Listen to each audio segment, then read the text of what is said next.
Well, Happy New Year. It is time for some straight talk. It's going to be tough to say for a while. It's going to take a little while to get into that. Phrase is saying 2017. Yeah, it'd probably take me a good month. So, Happy New Year from ARM Radio. Special thanks to our sponsors out there, e24.com. If you haven't ate yet, well, log on to e24.com. Download that app for your favorite mobile device. Click, order and eat. It's like a food truck in your pants. Really, it's that easy. Also, hotsaucevault.com. Check out Louie at hotsaucevault.com. He's got the hottest of the hot, wimpy for the wimp. He's got gag gifts, you name it, everything. Check him out. hotsaucevault.com. Also, Lyft, L-Y-F-T. Need a ride somewhere? Call them. Lyft will get you there. With Happy New Year going by,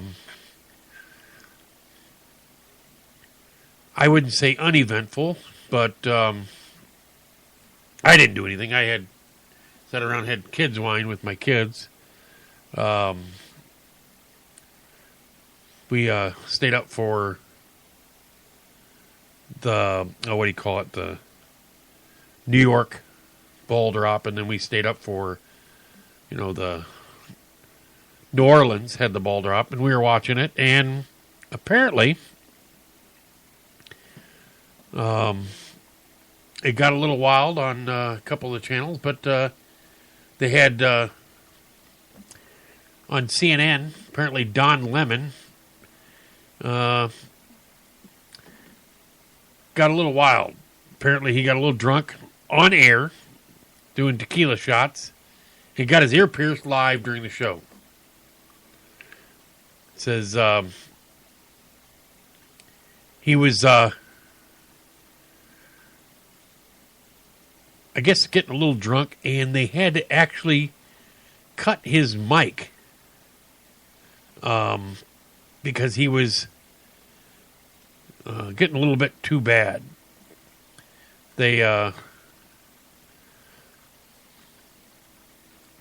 He was talking about and started ranting on about the year, and they actually cut his mic and had about 5 or 10 seconds of just the crowd noise.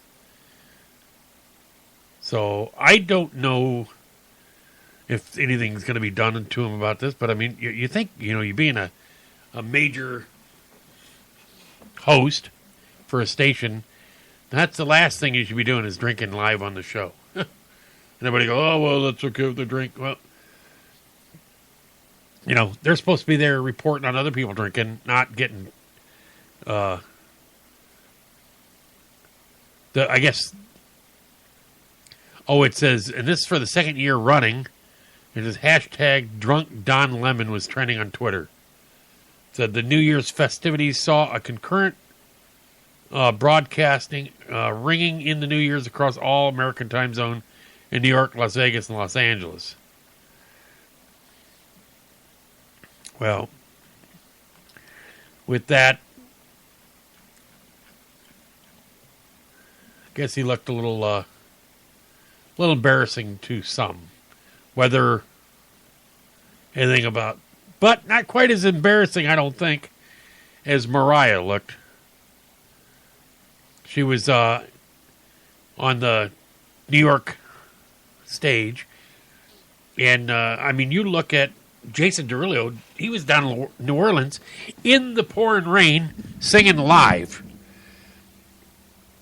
Dancing, it's absolutely just pouring where he's at, and he didn't have any problems. But then you go to Mariah, and she goes out there, goes to sing, and apparently her lip-syncing track or whatever she was doing didn't kick in. And she was not hearing the same thing in her ears that they were actually playing. So it says, Carrie's manager sent a letter to on New Year's Day to Dick Clark Productions saying that the Emotion singer saying they set the emotion singer up for failure by letting her take stage before more than 1 million people in Times Square and millions more watching at home with the malfunctioning sound gear. You know her inner ears were not working when your entire production team did not set her up to win. That said, the manager, Stella Bolchennikov, or whatever, wrote to Mark Schimmel, whose company produced Casey's TV Nightmare, which broadcasted live on ABC. And Mariah kept telling them something was wrong on stage in real time. Bolchennikov typed in all caps in a letter, a copy which was obtained by the Post. They kept ignoring her. A hit honoring her commitment to you. I should have pulled her off the stage. This is sabotage. She ended the letter by demanding a formal apology, saying the singer may pursue legal action if no mea culpa is forthcoming. It says, I'm not sure how I'm going to call her Bolchennikov or whatever, told the Post she doesn't believe Dick Clark Productions deliberately caused the Divas equipment to malfunction, causing her to be humiliated as floundered on stage for several minutes, unable to sing her own hit songs. But she does think the company saw an opportunity once the performance started going south. Said once things went wrong, they took the decision to keep rolling and make her look like a train wreck for the ratings. They owe her a public apology. Well,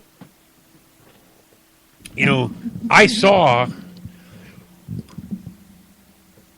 a replay of it. My daughter told me, says, you got to see this. It goes, Mariah Carey just annihilated her career on TV. Well, even if they do a public apology, I'm sure it's not going to look good. But it, you know, I don't know. You think you know your own words. The thing I don't like is when singers go up there to lip sync. I can't stand watching the parades when they go down to Macy's parade and they stop and act like they're really singing. Why? I don't like lip syncing. That lip sync battle. That's funny because they're faking it, and they are. But I don't like when big artists like this, she's coming out for a New Year's thing, sing your own song. If you can't sing your own song, then don't go there. Yeah. A few hours after the show, Mariah took to Twitter to declare, you know what happens. Have a happy and healthy New Year, everybody. Here's to making more headlines in 2017. Hey, I got to give her credit. She came out there and she said, hey, you know what happens. I got more respect for her to be able to sit there and do that than to whine about how she was screwed over.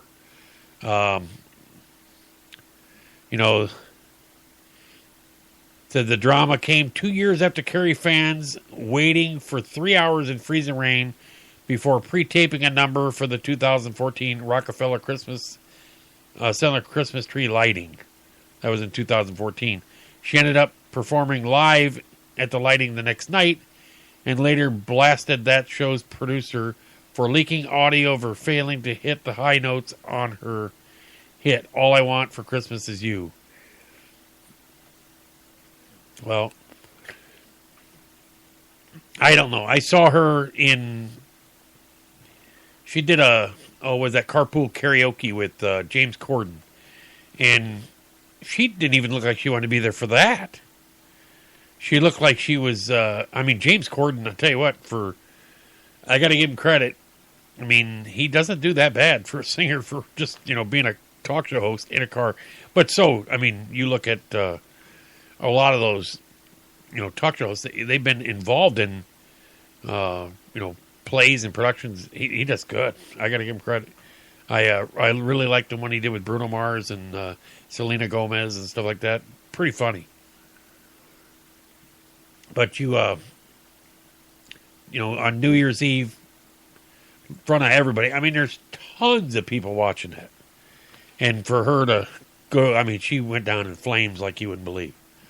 So, you look at uh,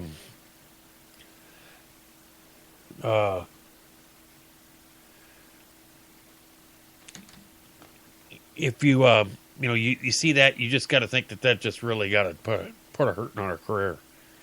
I don't think she's been putting out too many new things anyway. If you want to interact, you can do so with the show. You can call in at 1-866-225-5401. And hopefully that's working. If not, we can do I got a direct line, 712-522-4689. You can call in that way. Make sure that's my Skype line. Make sure it's up and running. But no, New Year's went pretty uneventful. Had one glass of kids' wine. That was all. Didn't even have a beer. I don't know. Just didn't feel like it. Last night, boy, I tell you what, I don't know what. I wasn't feeling good. Just was. And my wife goes, here, well, have here, have some of this. This will take care of you, and it was some medication because I was bound up, and so I took it, and I was having cramps so bad last night from it, and about 1:30 in the morning, everything decided to break loose, and I was like, yeah. But it was kind of an uneventful New Year's Eve. I don't get into watching the New Year's Eve song because I don't know most of the singers. I like some of the songs, of course, but that's what I want to do is watch a video broadcast of other people partying. That was BK before kids, but no. Got the NFL went on Sunday, New Year's Day, of course. My Bears lost again, which is I didn't actually. Speaking of that, also before we get out of that topic of New Year's, I forgot to. There was a story about a bartender that tried to do a trick on New Year's, and he was in Santa Ana, was trying to do a trick to usher in the new year when he inadvertently set a female customer on fire. It said the incident occurred about 30 minutes into the new year at Lola Gus Bar, which is located 200 block west 2nd Street, wherever that in Santa Ana. According to ABC 7, authorities said the bartender poured alcohol in the bar and lit it on fire. Police said that the trick quickly backfired, catching a woman's face and hair on fire. So the woman was transported to an area hospital, but no word on the extent of her injuries. How do you like to start off the new year like that, getting your face burnt by a bartender wanting to light the bar on fire? So, I don't know, thinking maybe he saw, what's that Tom Cruise movie, Cocktail, or something like that. So, no, but NFL going on. Bears, Howard sent,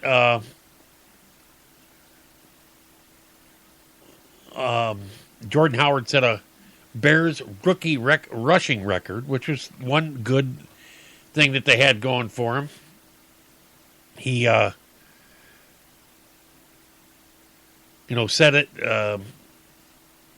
kind of early in the game. The Bears, held the ball for a long time. They just couldn't score any points.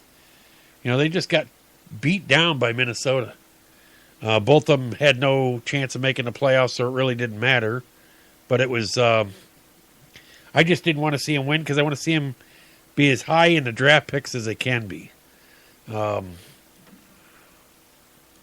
But I guess apparently John Fox is staying on. But the one prediction that came out of the Bears camp was Alshon Jeffrey predicts the Bears are Super Bowl bound next season. So He says he's confident we're headed in the right direction, claiming the next year is the year for the Bears. Well, he could actually. Apparently, he has. I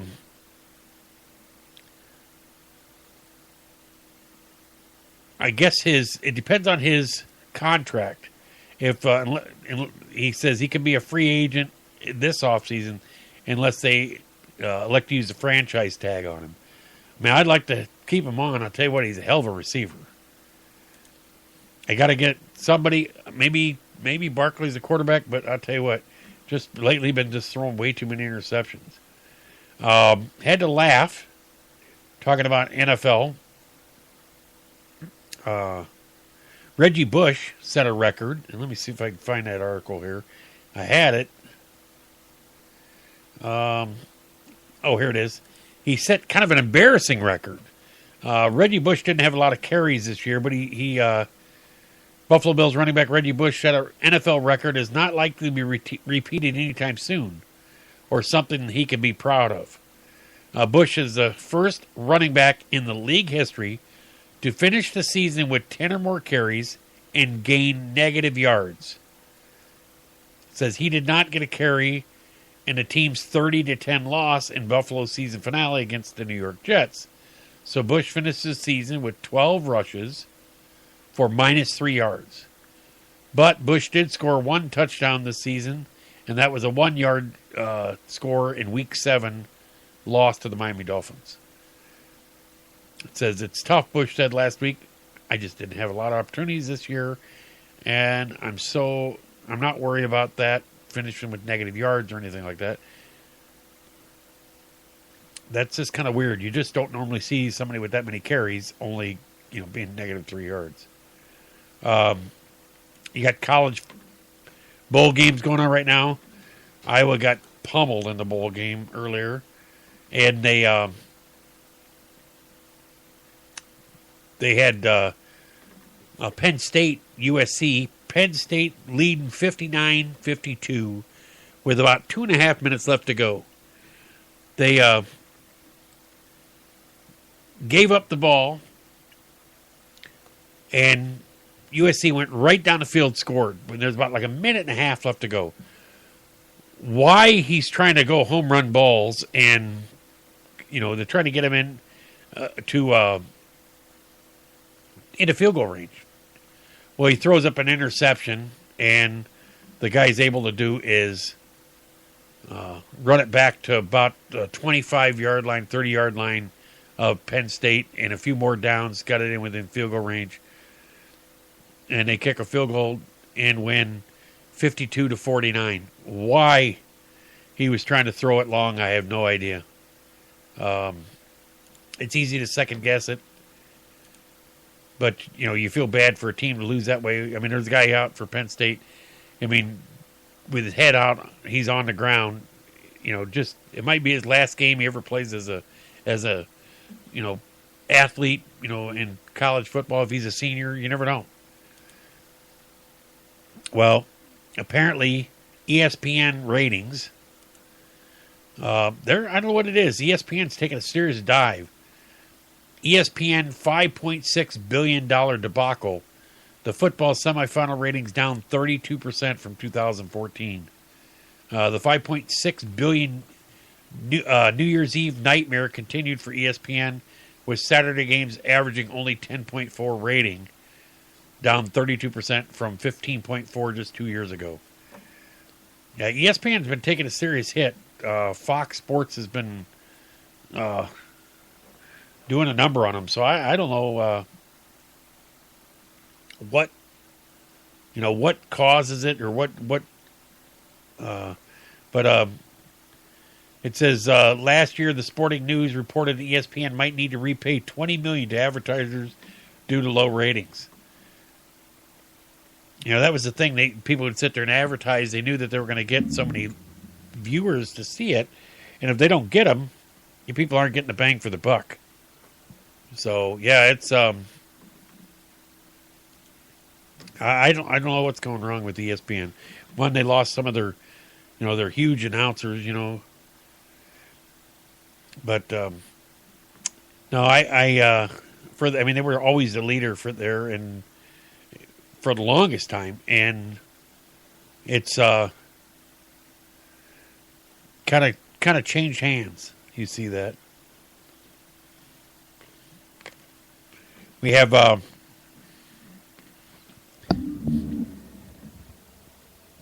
oh oh, speaking of NFL, Adam Vinatieri, supposedly he was chanced for a $500,000 bonus, but he happened to miss a field goal towards the end that cost him $500,000.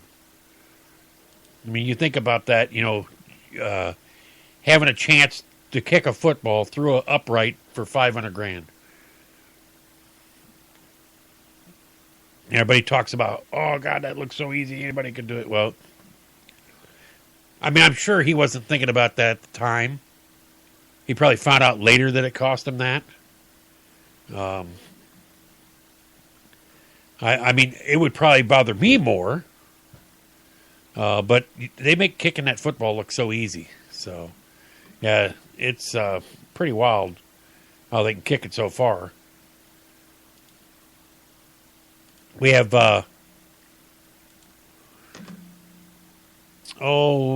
3 weeks?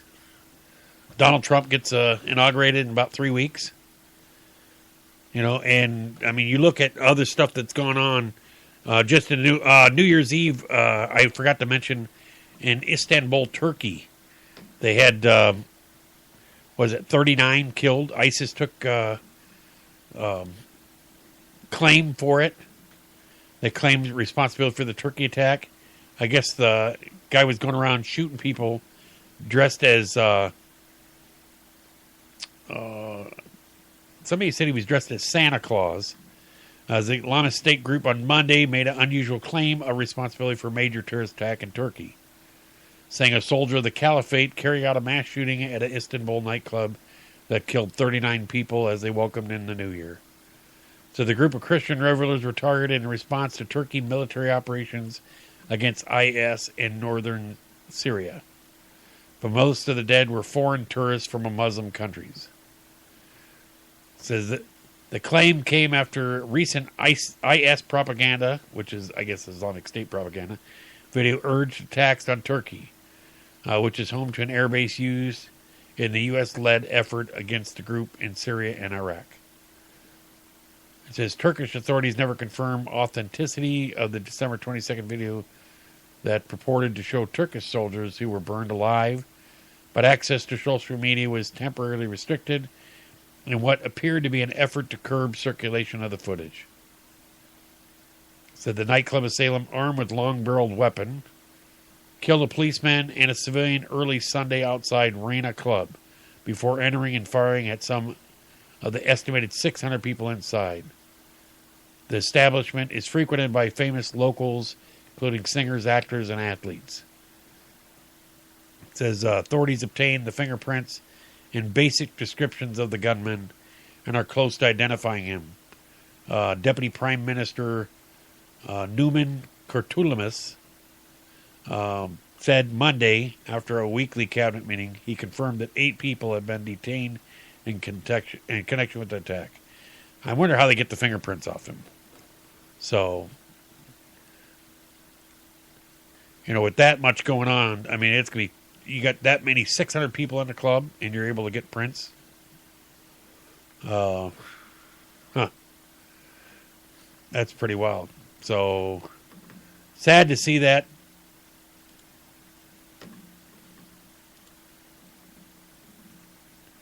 They had, with, talking about, all the stuff that went on over New Year's. Well, you think about this last year, in 2016, 140 police officers were killed in the line of duty. It says the number increased by 10 over 2015 130 officers were killed. I said the final death of the year came Friday night when a Pennsylvania state trooper was shot and killed while investigating an alleged violation of protective order. Said the guy, Jason Robinson, 32, allegedly grabbed a gun during the investigation and shot Trooper Weaver, killing him. Robinson fled the leaner but was later found after an overnight manhunt. He threatened officers and was shot and killed. Death by gunfire was once again the leading cause of death for officers who were killed on duty.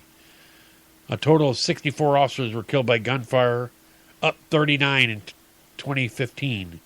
According to statistics obtained by Breitbart, Texas, from Officer Down Memorial page, this represents an increase of over 60% over the prior year. The 61% increase in law enforcement officers shot and killed in 2016 versus 2015, and a 53% overall increase in officers murdered in the performance of duty are deeply troubling statistics. So you think of, says, in addition to gunfire, 12 officers were killed by vehicular assault. 1 officer was stabbed, and 3 were killed in other types of assaults.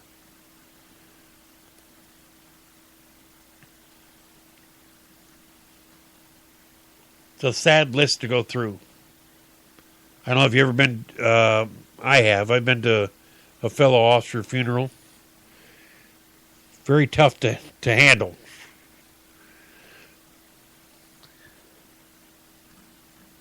You know, people don't realize what they go through on a daily basis and how close some are on a daily basis. I've had officers I've worked with got shot in the line of duty. It's a tough job. People don't realize it. And they sit there, the media paints it that they're all bad, that they're all racist. And that's the sad part of it. And, you know, you're talking about officers killed in line of duty. Well, right now, in Chicago, said bloodshed in the Windy City has reached war zone levels.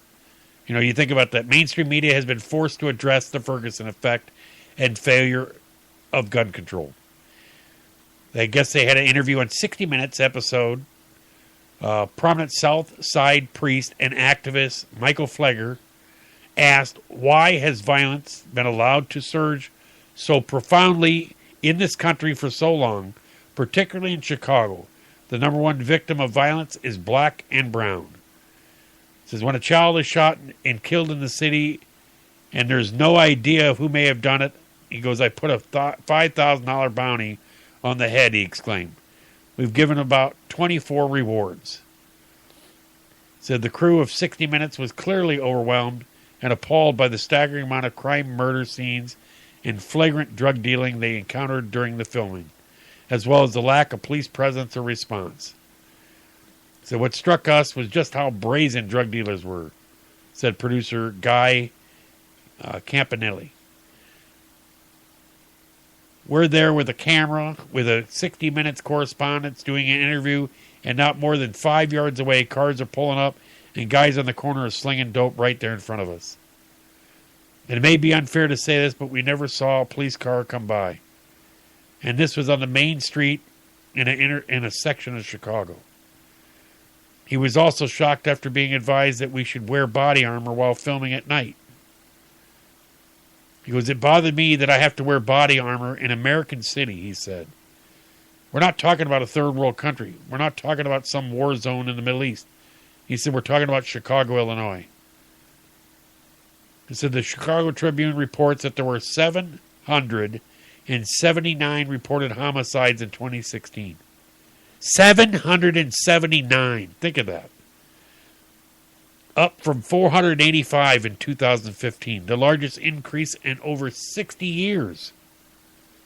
So the AP reports The bulk of the death shooting incidents, which jumped from 2,426 in 2015 to 3,550 last year, occurred in only 5 of the city's 22 police districts on the city's south and west sides, all poor and predominantly black areas where gangs are most active.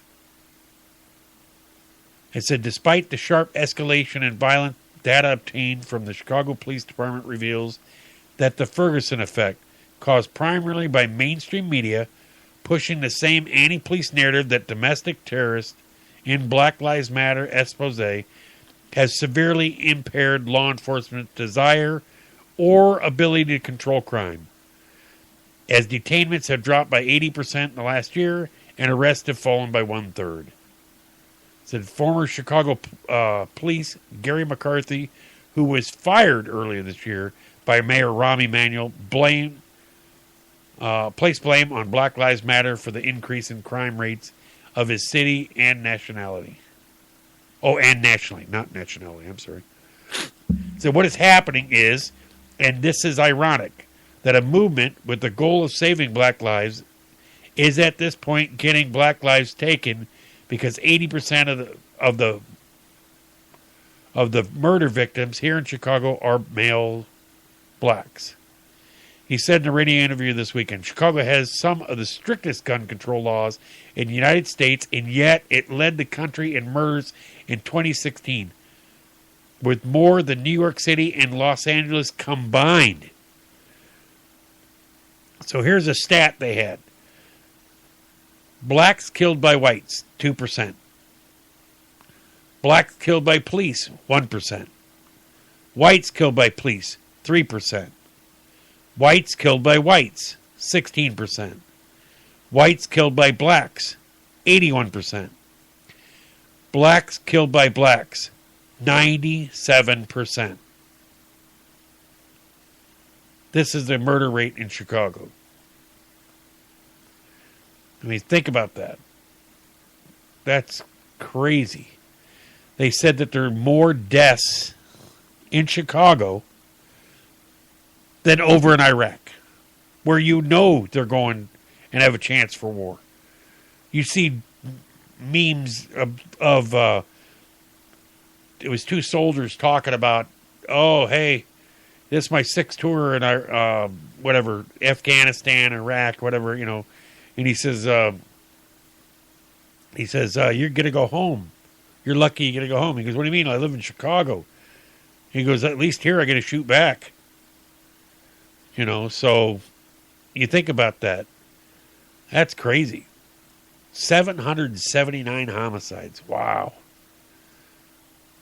I can't believe they're not being more proactive about it. That's what kills me. I can't put down the Chicago PD. I mean, they're probably trying to do the best job they can. I'm sure their hands are tied. You know, when they immediately fired the police chief for him talking out about Black Lives Matter, that doesn't solve the problem. I think maybe they need to replace the mayor. They need to do is have more police presence in those districts. You think about that 779 homicides. Look at the officer or the people, the innocent people that live in those districts. They're living under a war zone. You know, that's scary. How would you like to have your family that lived there? They have no way of getting out of there. They need to go in and try to help, you know, control that area to where it brings down the crime rate and brings down the murder rate. And pulling back and not doing your job as an officer because your hands are tied, I mean, that doesn't help the area. I'm sorry, but stop and frisk has a meaning. If I'm out on the street at 3 o'clock in the morning in a predominant area where you don't see me, would expect to see me, and I'm out there, I should get stopped and frisked. Find out what I'm doing there. If I'm in an area where it's predominantly black, and I'm there walking down the street at 2, 3 o'clock in the morning, they're going to stop me, frisk me, find out what I'm there for. Either one, I'm buying drugs, or two, I'm lost. Find out why I'm in this area. And it's obvious that I don't fit the area. I don't care if I'm legit. If I live right down the street, I got to expect to be stopped, because unless they get to know who I am,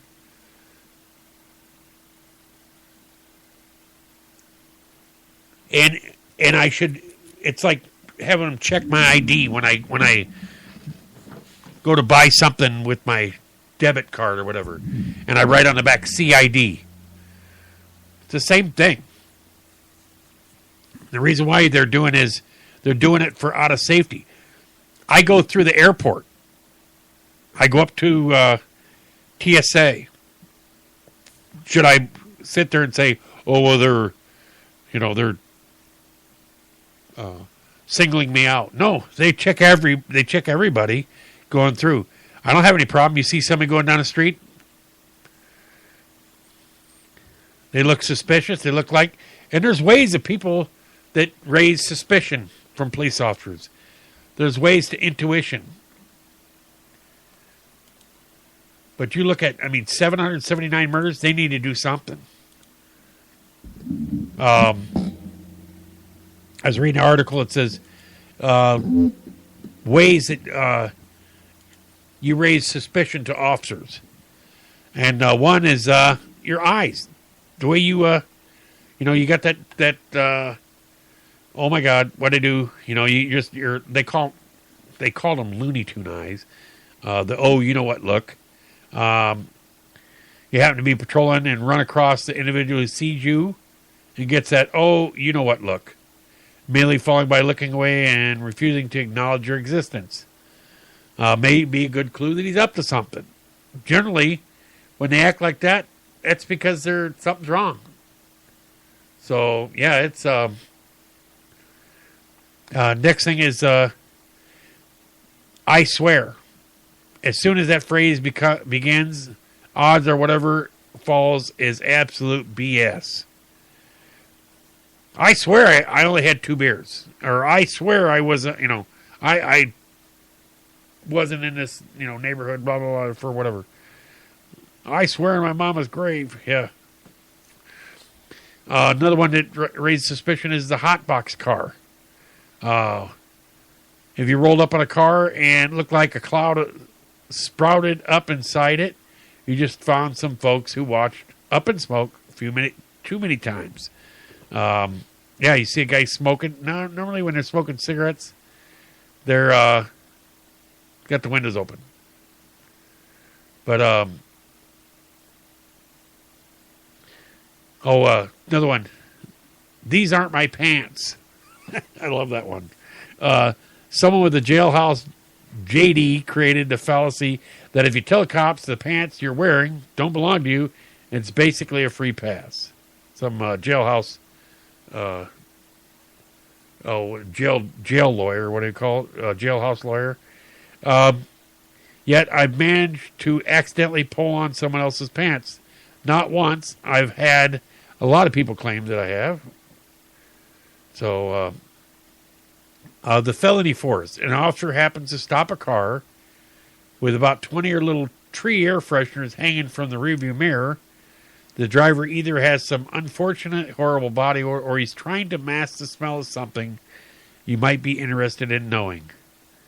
Yeah, if you got all those little pine air fresheners hanging from your mirror, well, it's probably a good idea that the officers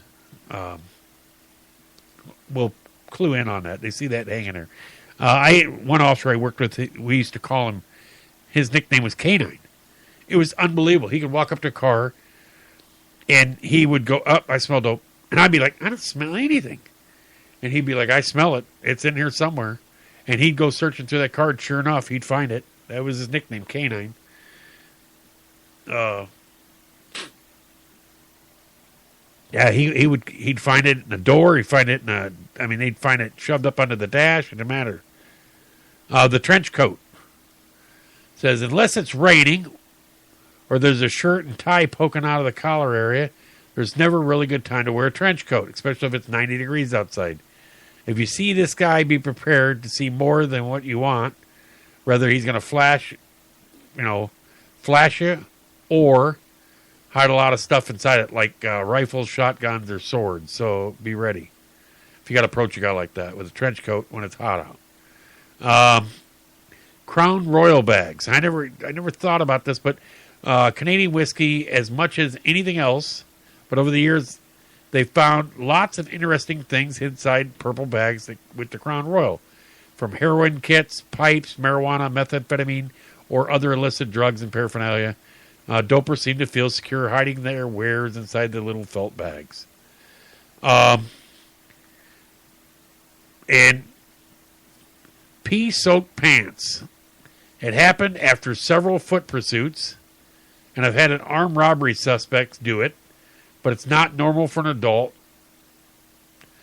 to be in public with piss-soaked pants. Trying to stroll past the police perimeter with a huge wet spot in the crotch of your britches isn't the wisest thing to do, especially when everything else you are wearing matches the description of the suspect or looking perimeter. It's been tried before, but I'm sure it'll happen again. Posturing for a fight during an interview. I've had that, where a guy will sit there and he'll turn like he's going to get ready to make a fist. It can come in lots of forms, but if a suspect starts balling fist, widening his stance, and squaring off with an officer, chances are a fight is on. An officer missing these indicators is pretty likely to be getting his or her eyes crossed and teeth dotted or worse. Yeah, you see that. You see somebody turn that right shoulder back, generally their right hand, and they take that fighting stance on you. Boy, Katie bar the door, get ready. Also, when something other than no might mean yes. Asking suspects if they have a weapon or drugs on them is a good thing. But you get specific and pay attention to answers. For instance, if the guy has a reason to think the person is a heroin user, start by asking if they have weed, crack, or meth on them. Usually asking them no's first. I'll get a baseline before trying to hit the nail on the head by asking specifically about heroin. If something other than the baseline no, elaborate, they continue to stumble. It's usually consensual search after you badger about how I hate finding uncapped syringes. You think about that, having to search somebody with a syringe in their pocket. That just is a no-no, or other things.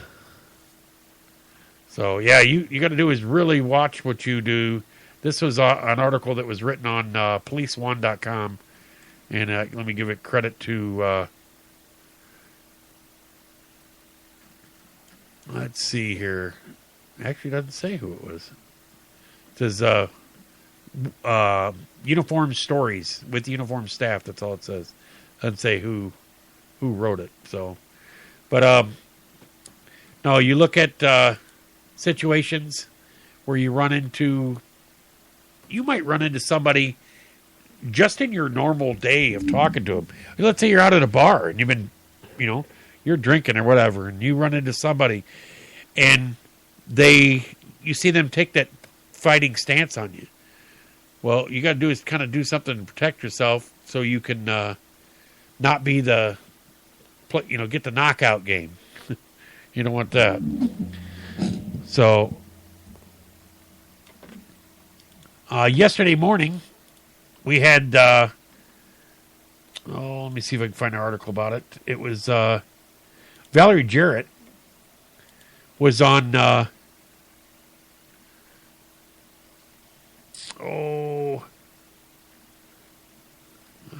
she was on, I'm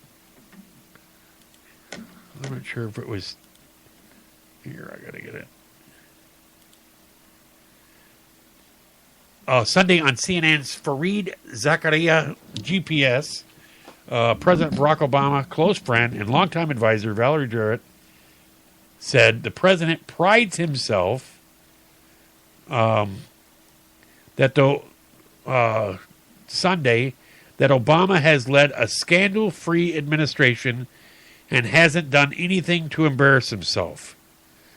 So, with that,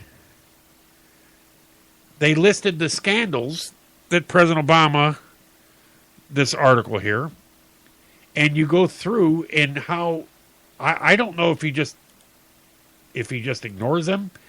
If you just ignore them, they really didn't happen. So I had a list of, this is 20 that I was able to do is come across. And this is not in any particular order but listing them. So IRS targets Obama's enemies. The IRS targeted conservative pro-Israel groups prior to the 2012 election. We've had hearings on it. They had interviewed the IRS director, and she pled the fifth. How the heck you can plead the fifth as a government employee, I have no idea. If you're doing something illegal, you should not be able to do is keep your job. If you plead the fifth, you should have, self-incrimination. Yes, you should not have to do any jail time, but neither should you be able to keep your same job. Because if I just sit there and went, well, yeah, I don't know how the company car got wrecked, I plead the fifth. I'm sorry, but any public or private job you have, they're going to go, well, you can plead the fifth all you want, but you're going to be pleading the fifth somewhere else. Another one is Benghazi. This actually 3 scandals in one. The failure of administration to protect the Benghazi mission, the changes that to the talking points in order to suggest the attack was motivated by anti-Muslim video, and the refusal of the White House to say what President Obama did the night of the attack. So you think about that. That's 3 in just one. And he still won't say what he did that night of the attack. Third scandal, keep an eye on Associated Press. The Justice Department performed a massive cull of Associated Press reporters' phone records as part of a leak investigation. Number 4, Rosengate. The Justice Department suggested that Fox News reporter James Rosen is a criminal for reporting about classified information and subsequently monitored his phones and emails. Think about that. So, tell me that probably Alex Jones and the likewise aren't having their phones tapped and monitored. They probably got somebody monitoring them wherever they go, because they're afraid that if they run into somebody that's giving away classified information to them. Number 5, potential Holder perjury 1. Attorney General Eric Holder told Congress he'd never been associated with a potential prosecution of a journalist for perjury, when in fact he signed the affidavit that termed Rosen a potential criminal. So, he lied. 6, the ATF Fast and Furious scheme. Federal agencies allowed weapons from U.S. gun dealers to walk across the borders in the hands of Mexican drug dealers. The ATF summarily lost track of scores of those weapons, many of which were used in crimes, including the December killing of a Border Patrol agent, Brian Terry. Number 7, potential Holder perjury number 2. Holder told Congress in May 2011 that he had just recently heard about Fast and Furious gun walking scheme when there is evidence he may have known much earlier. Number 8, and this is our Health and Human Services Secretary Catherine Sebelius solicited donations from companies AHS might regulate. The money would be used to help her sign up uninsured Americans for Obamacare. Yeah, well, here, we need you to do is, can you donate some money? We're going to regulate. The Pigford scandal, an agricultural department effort that started as an attempt to compensate black farmers who had been discriminated against by the agency but evolved in a gravy train, delivering several billions of dollars in cash to thousands of additional minority and female farmers who probably didn't face discrimination. Number 10, GSA Gone Wild. The General Services Administration in 2010 held an $823,000 training conference in Las Vegas, featuring a clown and a mind reader, resulting in the resignation of the GSA administrator. Number 11, Veterans Affairs in Disney World. The agency wasted more than $6 million on 2 conferences in Orlando. An assistant secretary was fired. $6 million on 2 conferences. What? They don't care whose money it is. Catherine Sebelius again violates the Hatch Act. U.S. Special Counsel determined that Sebelius violated the Hatch Act when she made an extemporaneous partisan remarks during her speech in her official capacity last year. During the remarks, Sebelius called the election of the Democratic candidate for governor of North Carolina. Number 13, Solyndra. Republicans charge the Obama administration funded and promoted its poster boy for green energy, despite warning signs that the company was headed for bankruptcy. The administration also alleged pressed Solyndra to delay layoff announcements until after the 2010 midterm elections. Number 14, a.k.a. Lisa Jackson.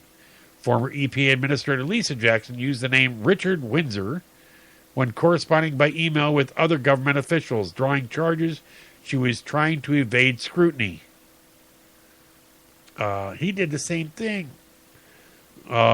15, the new Black Panthers. The Justice Department was accused of using a racial double standard and failing to pursue a voter intimidation case against Black Panthers who appeared to be menacing voters at a polling place in 2008 in Philadelphia. 16, waging war all by myself. Obama may have violated the Constitution in both the letter and the spirit of the War Powers Resolution by attacking Libya without congressional approval. Number 17, Biden bullies the press. Vice President Biden's office has repeatedly interfered with coverage, including forcing a reporter to wait in a closet, making a reporter delete photos, and editing pool reports. Number 18, AKPD not A-OK. The administration paid millions to former firm and then White House advisor David Axelrod, AKPD message and media to promote passage of Obamacare. Some question whether the firm was hired to help pay Axelrod $2 million AKPD owed him. 19. Sestak will take care of you.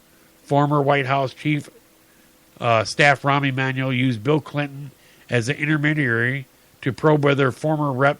Joe Sestak, Democrat of Pennsylvania, would accept a prominent unpaid White House advisory position in exchange for dropping out of the 2010 primary against former Senator Arlen Specter, Democrat of Pennsylvania. And number 20, I'll pass my own laws. Obama has repeatedly been accused of making end runs around Congress by deciding which laws to enforce, including the decision not to deport illegal immigrants who may have not or been allowed to stay in the United States had Congress passed the DREAM Act. With 3.5 years of Obama's second term remaining, well, this is 3.5 years. Many more scandals were up, so this is early. So, and it doesn't even talk about the email scandal, which was one of the biggest ones where Hillary Clinton was involved. So, I mean, you look at the Secret Service scandal, too. That's another one that came through that never even got mentioned. That's 22, and then there was 3 in one of them. So that's actually 24. It's just amazing how if we just ignore it, it really didn't happen. But here's leaving on a thing that is really cool. And this is what I talk about. People invent stuff. Well, apparently a teenager invents a phone charger which generates energy from the human body. It says a teenager has invented and developed a phone charger which uses energy from the human body to get the energy to charge your phone. Hand energy, the brainchild of a 19-year-old inventor, Michael Vega, allows you to charge your phone simply by rotating your hand, which agitates the device gyroscope to produce energy. That can either be stored or used to immediately charge a mobile. The Kickstarter, which hopes to raise $50,000, which is raised $71,333 from people hoping to get their hands on one. Now, the inventor from Minsk, Belarus, is ready to make and send out the innovative portable chargers. He said, with each hand rotation, the rotor speed increases. It says significantly and generates more power. The average speed of the rotor is 5,000 RPM. We translate the mechanical energy you put into electrical energy, and this means you can charge your device. Its invention took over a year to develop, but Mr. Vega has said it is a deal for people who spend a long time away from a power source. It takes between 40 minutes and 1 hour to fully charge the batteries of the handheld hand energy device. This speed is reduced by 30% if a phone is being charged at the same time. So that's pretty wild. And eventually they're going to, they'll be able to do is, part 2, part 3, part 4. You're going to have, versions that are going to be better and better and better. It says also, for the fifth time in 2 years, the Ferrari Testarossa, which is the iconic white Ferrari Testarossa that was from Miami Vice, first came for sale on eBay in December 2014. Then once again in March of 2015, after that, it ended up at 2 Mecum auctions, one held in Monterey in August, and the one in January 2016. Somehow it's set to cross the block again in Barrett Jackson's Scottsdale auction next month. That's 5 times in 2 years. The car has been offered up for sale, apparently with no success. It's a sweet-looking car, but I hate to think what they want for it. So,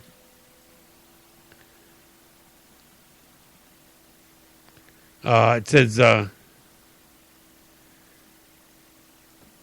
Universal Studios set the car placed in storage after the show's filming ended in 1989 with a little over 16,000 miles on the clock. Since then, it's been given an $8,000 engine out service. Whatever that. It says, listing asking price of $1.75 million was perhaps optimistic. Haggerty estimates the 1986 Testarossa is worth about $136,000. I'm sorry, I wouldn't spend that much for it either.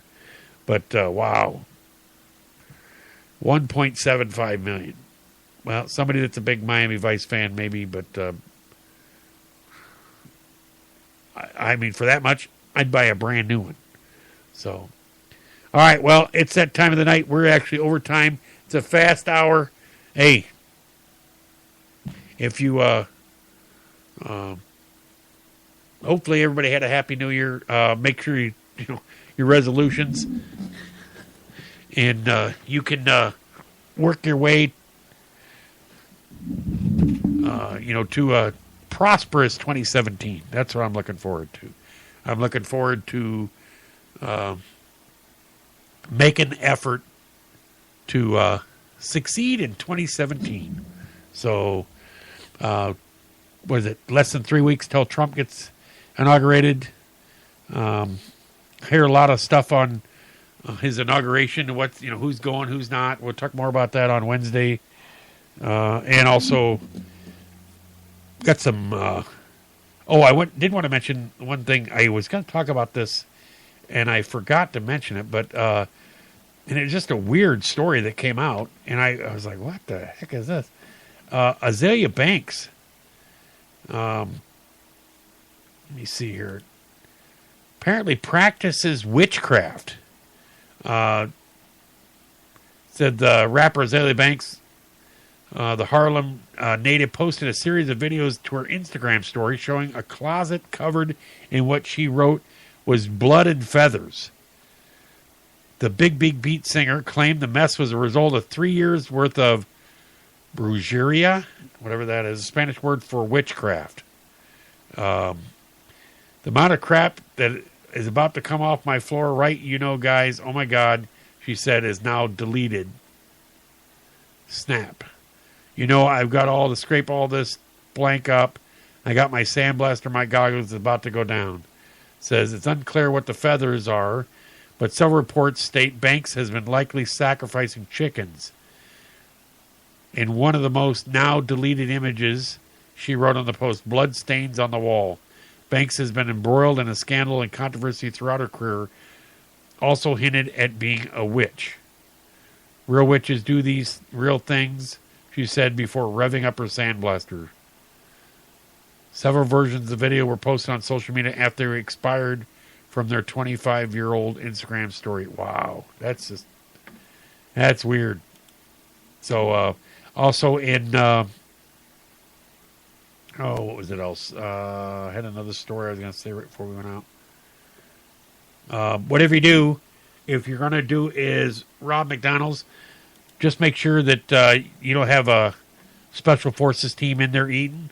Well, apparently a pair of armed robbers thought it would be a great day in eastern France to go rob McDonald's. Well, there was a special forces team that are kind of like the Navy SEALs, happened to be in there and waited for them to come out and proceeded to get in a shootout with them and take them down. So, not a good idea. Here's one here. This is stupid. Why even make this thing? I have no idea why you'd want to carry it around, but these people are carrying out, they're called gun-shaped cell phone cases. Well, apparently on Friday in California, police released a photo on their Facebook page showing what appears to be an iPhone with a gun holder attachment sitting in a car. Fox News reports that earlier that day, the Alhambra Fire Department responded to a possible medical emergency in Albertson's parking lot. After seeing someone unconscious or possibly sleeping in the seat, they noted a device next to the driver, which looked like a gun, next to the driver's hand. Once officers arrived, they called in a special tactics team. After a brief standoff, the person surrendered. He was sleeping. They checked the device, which ended up being a cell phone case. Alhambra police wants to get the message out that folks should reconsider carrying items that look like weapons in public, since an incident like this could have easily ended tragically. And you look at it, it does. It looks like a handgun that might be sitting under a phone. Why you want to sit there and talk on a phone with what looks like a handgun, I have no idea. But yeah, that could have easily ended in tragedy. With if he'd had his headphones in, picked it up, and went, hey, and they'd have shot him. And speaking of police, this is a weird one here. 2 days before Christmas, New Madison, Ohio, an entire police department laid off just days after Christmas. Now the New Madison Village Council is finalizing a deal with Dark County Sheriff's for services. I think it's really a slap in the face. It's disrespectful not only to us as a department, but the whole village as a whole. That was Officer Jordan Wright said. No warning, New Madison's chief, 3 paid officers, and 2 volunteers received a pink slip Thursday night. Wright was blindsided. At least give us the decency for us to find something else before you cut us off. Chief Chester Banks said the mayor has considered the idea for months, but now the decision escalated quickly. Came down to the budget, Banks said. New Madison Police Department costs about $60,000 a year to run. Officers only make $10 an hour, but Banks said funding is tight and expenses are growing. I don't see it doing any better than what they had, and where do they go from here, I don't know. I think they should have done was work with the department, see what they could do to to help try to raise funds for them. So, well, that's it. Everybody have a great night. Tune in tomorrow night for Talk Time with Val, and I'll see you on Wednesday night for another edition of Straight Talk. Hope everybody had a good New Year's, safe New Year's, and we'll see you. If you see something, say something. We'll see you on Wednesday. Let's go out with a little bit of, let's go where we're at before. How about it?